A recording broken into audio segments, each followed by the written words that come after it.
Welcome to my next video, which is looking at Nassariidae and Columbellidae. I'll just scan the Nassariidae to begin with.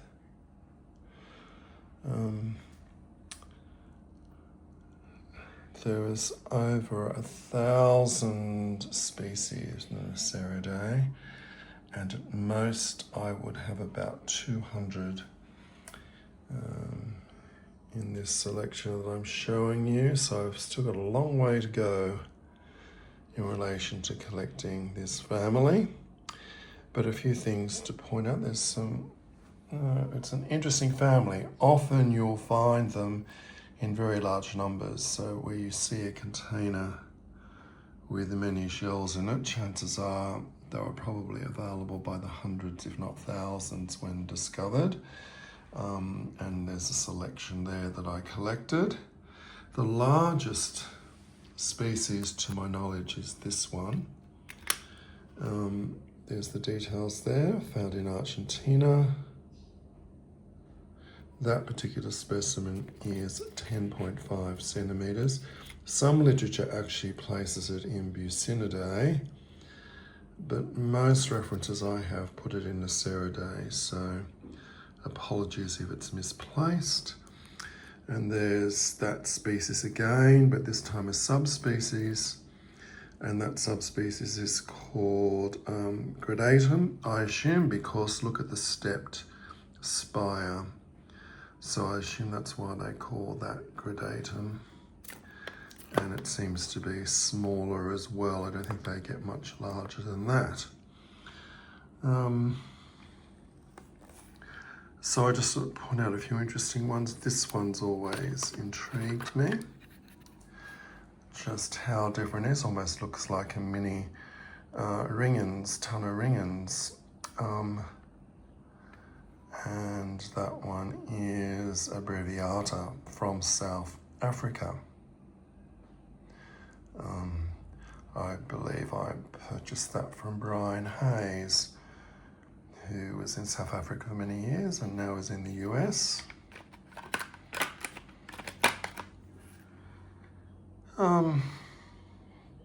Yes, I think almost every time I go collecting,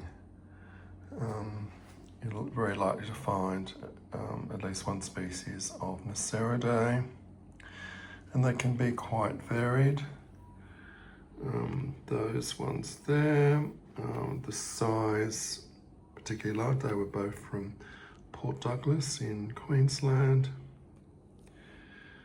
I've always liked that particular species.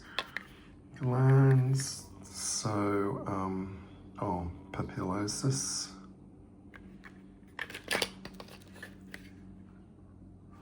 Yes, sorry, and there's 3 different locations there.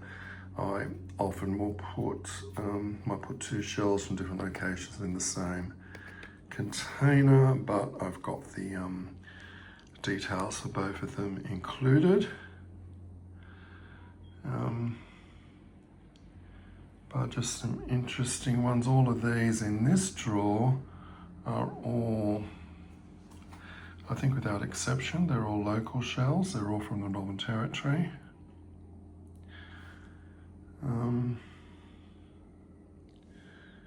Yes, interesting variety. For instance, that type is very interesting. Almost looks like it should be in Terebra, diluta.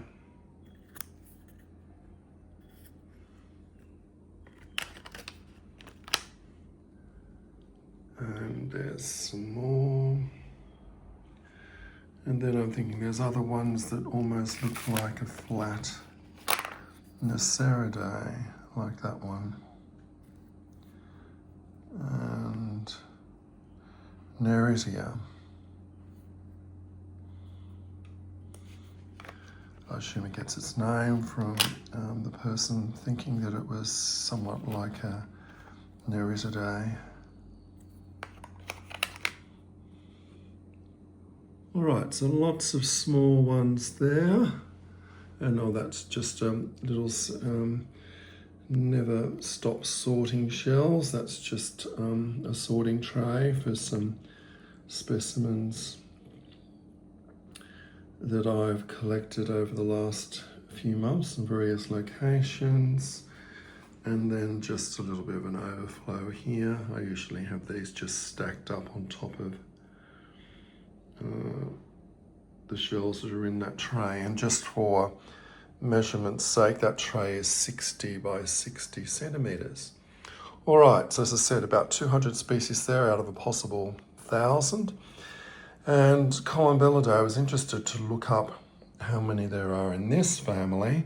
I was surprised to discover there's over 900, of which I would have a little bit less than 200. In this particular area here, I've got lots of microshells, very small ones in packages, and I think there's about 60, 70 plastic bags in that container.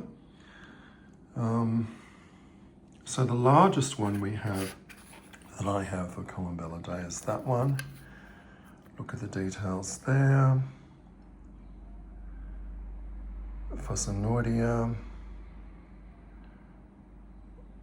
from Panama. So it's about 5.5. Oh no, about 5 centimeters, just a fraction over. And again, lots of very small ones. As I said, lots of microshells in here, which I haven't put out. You can sort of hardly see them. That's possibly one of the biggest ones. And yeah. And then some very small ones in these containers as well. But usually when I've collected a number of specimens, if I only get one or two, they're probably in that group there. So scroll down, some lovely ones. I've always found that very attractive. Interesting, there's very variable, lots of beautiful shells there. It almost looks like a strombus.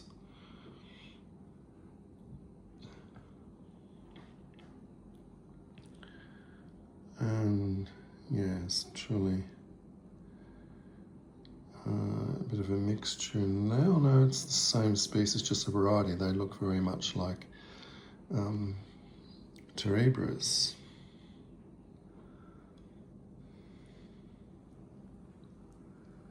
And that one, I love the conical shape, almost cone-like.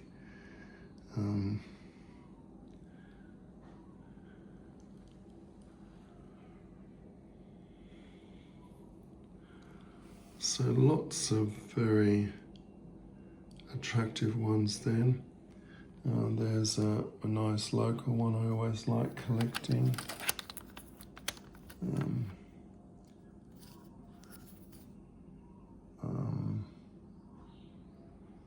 Trying to remember the name of it. Sorry, the labels, I can only half see it.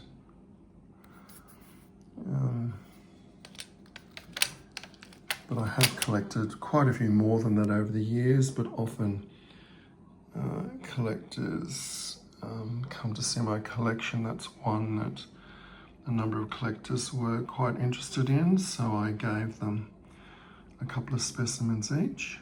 I'll have to remember that next time I go collecting. I'll make sure I pick a couple of them up. All right, so there's my Columbellidae, which is not very extensive considering there's 900 different species. So I hope you like that look at those two families.